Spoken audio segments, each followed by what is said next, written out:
Hello there and welcome to a brand new lesson. This is How Beyond Numbers, where we learn maths the easy way.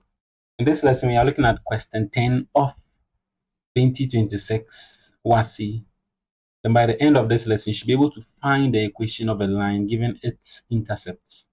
You should be able to use 2-point form to derive the equation of a line.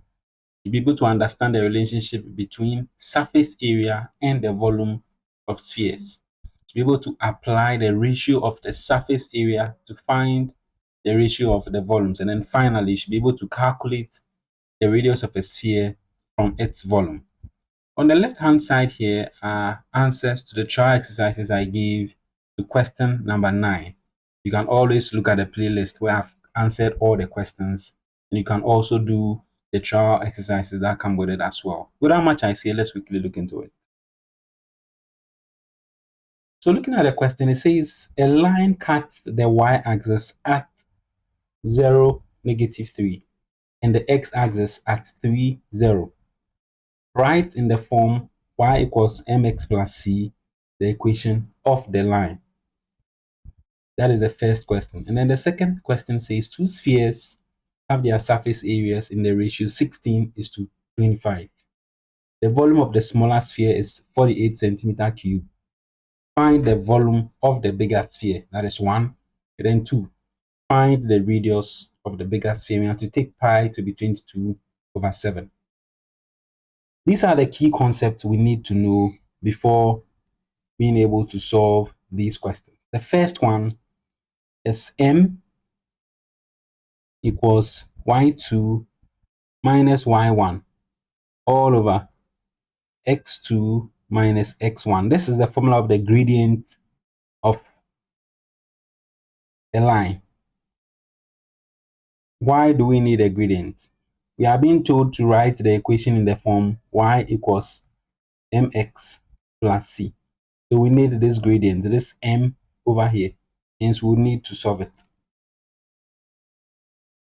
Now for the second question, the surface area of a sphere is simply 4 pi r squared. So we take note of that as we would need it in solving our question. Then the volume as well of a sphere is given as what? 4/3, then pi r cube. It is just a formula. You substitute your necessities. What is needed?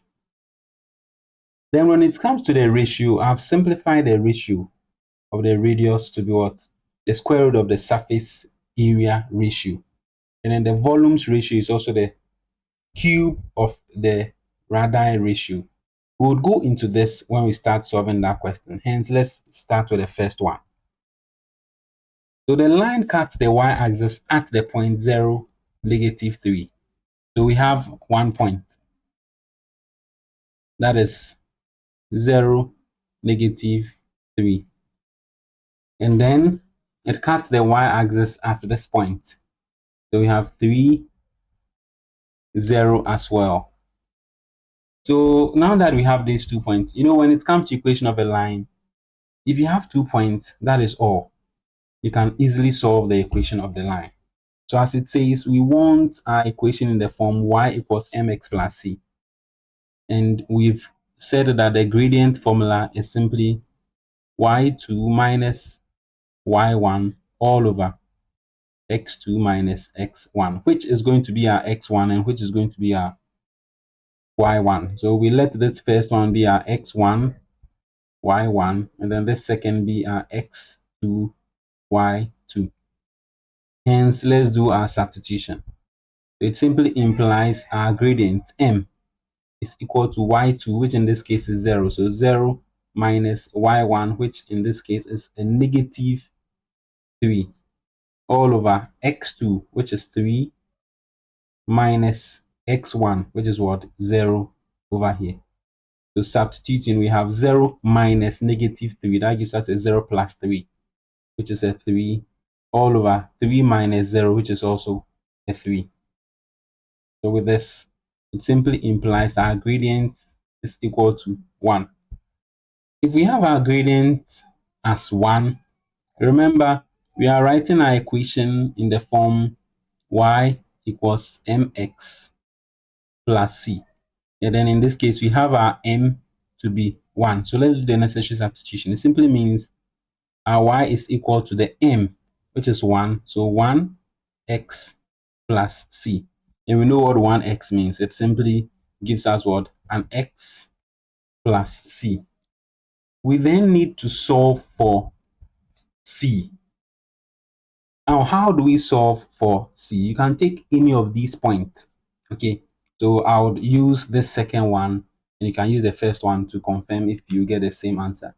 So I'll say using the point 3, 0. If you are using 3, 0, then it simply implies that is going to be my x, and then this is going to be my y. Hence, we have our y, which we are saying is now 0.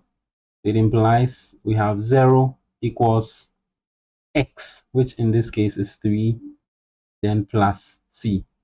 We need to make our c the subject. So making c the subject, 3 moves to the other side to give us a negative 3, which is then equal to c. So the y equals x plus c that we have now becomes what? Y equals x. Then our c, which is negative 3, is right over here. All right, so this is the equation of the line. And we can add by saying our m is equal to 1, and then our c is equal to negative 3. That is all. Hence, the first question is solved. Now, you could have also used the point slope method. The point slope method is simply y minus y1 is equal to m into bracket x minus x1. If you want to use this point slope method, it simply means you have the gradient and you have at least one of the points. So with that, mind you, we've solved our equation. I'm just using another method if this is what you are familiar with. So we have our y minus y1. Y1, you can take any of the points. So you can choose to use this. And in this case, our y1 is negative 3. So negative 3 comes here and equals our gradient, which we have solved to be 1. So 1 into bracket x minus this here, which is 0. Then all you need to do is to rearrange so that it looks like the standard equation of a line. So we have y, negative times negative gives us a positive. So plus 3 is equal to, this gives us an x minus 0. So making y the subject, we have our y, which is equal to, the x is already here. Then this positive 3 moves to the other side to give us a minus 3. You see, which is the same as what we did over here. You can use any of the methods and then you'd arrive at the same answer. That ends the A part of the question. Let's go to the B part. So for question B, it says two spheres. So since we are talking of two spheres, let's represent them by what? A and then B. And they are saying their surface area in the ratio 16 is to 25. So for their surface area, for A, we are going to write surface area of A and then surface area of B. And it says their ratio is in what? 16 is to 25. So their ratio, that is the surface area of A all over surface area of B is equal to what? 16 over 25. Now the volume of the smaller sphere is 48 centimeter cube.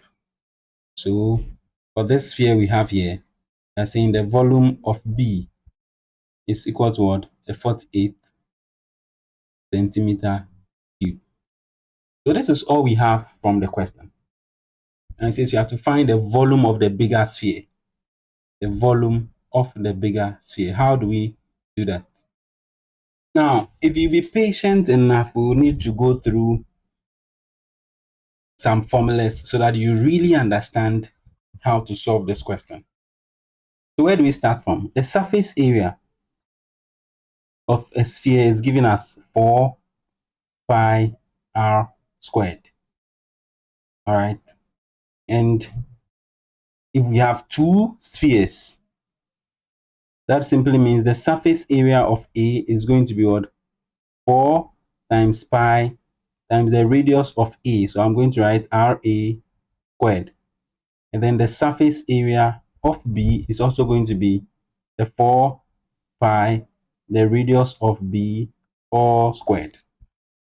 If you are looking for their ratio, which you already have that to be 16 over 25, that is to say, surface area of A over surface area of B is equal to, using the formulas we have here, we have 4 pi r squared all over 4 pi r squared. This one is that of A and this is that of B. Now you'd realize that this 4 cancels out this 4 and this pi also cancels out this pi because they are constants, you see. And with that, we know that the surface area of A all over the surface area of B is equal to the radius of A squared all over the radius of B squared as well. With that, applying the little indices we know, we realize that the squares can be factorized out. So factorizing the squares, we have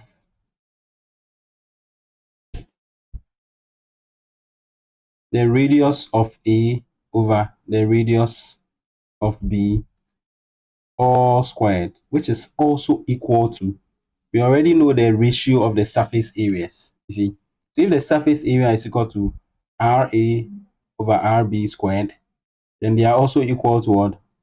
16 over. So applying a little bit of indices, we can rewrite the radius of A over the radius of B as, remember, it is all squared. So we can rewrite that as a 4 squared all over 25, which is 25 is also 5 squared. And the same way as we did this, we can move this and then put them in a bracket. So finding the square root of both sides, we are going to get the ratio of the radius of the two spheres to be 4 over 5. You see, so now we have the ratio of the ratio of the radius. We have the ratio of the radius of the two spheres. How does that relate to the volume? Now, the formula that relates these two is, if you know the ratio of the spheres, then we say the ratio of the volume, that is the volume of A over the volume of B, is simply equal to what? The cube, that is the cube of the ratio of the radius. You see, so this formula is very, very important. There are essentially three formulas. So let me write that out for you. That is to say, if you know the ratio of the radius, then the first one is the surface area. The ratio of the surface area of A and B is simply equal to the square of the radius. We know surface area is measured in squared, so that is where this is coming from. Then the ratio of the volume of the two spheres, that is the cube, so the radius of A over the radius of B, all cube. This is the relation we need to know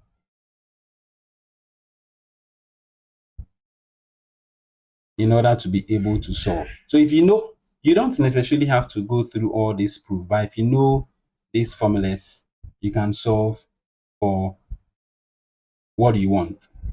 Hence, let's now go back and see how to solve the question. So from the question, we want the volume of the bigger sphere. The volume of the bigger sphere. So what do? We take our formula here, which is the volume of A over the volume of B is equal to the radius of A over the radius of B, or cube. Now we know the volume of, let's let A be the smaller square because it has the smaller radius. So from the question, we were told that the volume of the smaller sphere was 48 centimeter cube. And from what we've done over here, we know the ratio of the radius is what? 4 over 5. So R A over R B is simply 4 over 5. Hence, we do our substitution. So the volume of A, which is 48, all over the volume of B, that is the bigger one, which we don't know, is equal to R A over R B, which is 4 over 5, or cube. It is the volume of B that we want. So simplifying, we have our 48 over the volume of B, which is the bigger one, giving us 64 over, that is 4 cube. 4 cube is 64. Then 5 cube is also 125. Since this is what we want, we are simply going to cross multiply. If you cross multiply, we have the volume of B times 64, which is then equal to the 48 times 125. How do you get the volume of B? We'll divide both sides by 64. That is making the volume of B the subject. So dividing both sides by 64, we know this 64 cancels out this 64. And we know 16 divides 64 4 times, and it divides 48 3 times. And evaluating further, we have the volume of B being equal to a 3 times 125, which is a 375 all over 4. If you are to evaluate with your calculator, you get the volume of B being equal to 93.75, and the unit of volume is centimeter cube. This is the volume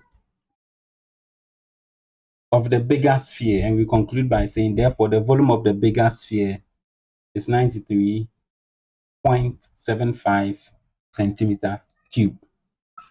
It is actually very, very simple. All you need to know is this formula. You see, if you know this formula, that is all. The ratio of the radius when given, you know, from the question, we're given the surface, the ratio of the surface area. So if you know that the ratio of the surface area is simply the ratio of the square of the ratio of the radius, all you need to do is to take your 16 over 25, then equate it to RA over RB. That is the radius of the smaller one over the radius of the bigger one. And then you find your 4 over 5. You then translate that to what? The volume formula. And you are good to go. All this I did here was just to explain to you how to derive it so that you understand it well. Now we are being asked to find the radius of the bigger sphere. The radius of the bigger sphere. You already know the volume of the bigger sphere, and we know the formula of a volume. So the formula of the volume of a sphere is given as what? 4 over 3 pi radius cube. So we do the necessary substitution here. We already know the volume. We can use what we have here, which is 375 over 4, which is equal to 4 over 3 times the pi, which was given to us as 22 over 7. So 22 over 7, then times r cube.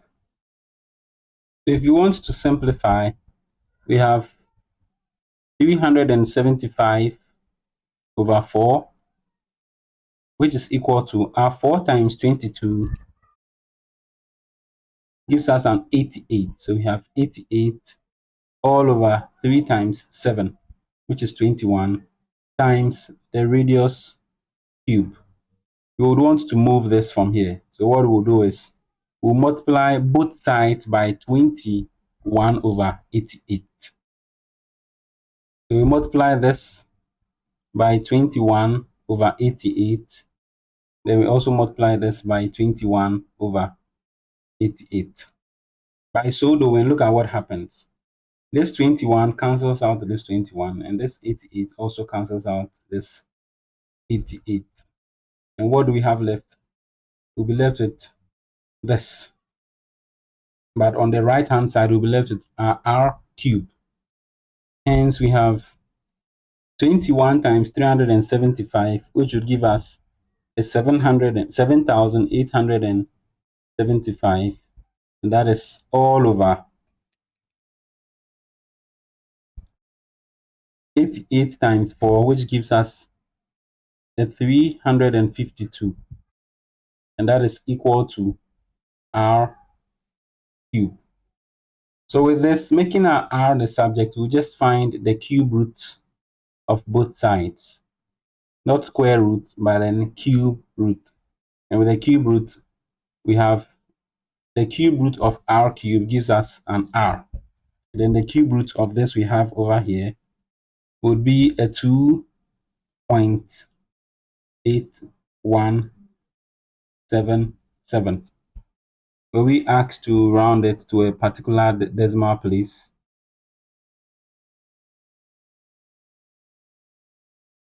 No, there was nothing like that. So let's just round it to 2 decimal places. So with that, we say, therefore, the radius of the bigger sphere is approximately 2.82 centimeters. And that is all. So that ends question 10 of WASSCE 2026 Core Mathematics. As usual, I'll leave you with some exercises so you try on your own just to test your understanding. So here we have 5 questions just based on what we've done. You can pause the video and attempt before moving on to question 11. Let's have beyond numbers where we learn maths the easy way. If this is your first time on this channel, you think it will be of help to you, you can choose to subscribe if you so the way, so that anytime I release a video, you'll be notified as well. See you in our next lesson where we answer question 11A and then B of WASSCE 2026. Bye for now and do stay safe.